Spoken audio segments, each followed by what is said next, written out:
Welcome to Kenton's videos. Enjoy the video. You start with the essentials. The engine warm makes oil flow faster, so run it for 5–10 minutes then shut off. Once done, park level and engage the parking brake, jack the front and secure with stands.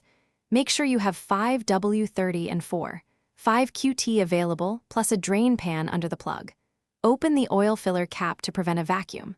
Now you're ready, position the pan, then loosen the drain plug with a socket.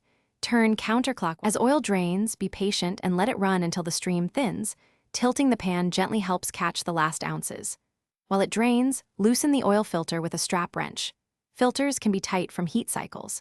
Once removed, inspect the old gasket and clean the mounting surface thoroughly to avoid leaks. Smear a thin layer of fresh oil on the new filter gasket, thread it by hand until snug, then give it about 3/4 of a turn. This ensures a proper seal. After the drain is complete, install a new crush washer on the drain plug and snug it. About 33 ft/lb is typical, do not over-torque. Reinstall the oil filter, then add 4–5 QT of 5 W30 through the filler. Wait a minute, then check the dipstick. Top slowly to reach the full mark.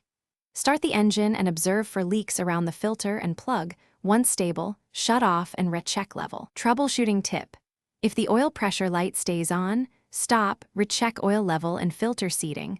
Low oil causes pressure warnings. Thanks for watching. Consider subscribing if we helped you.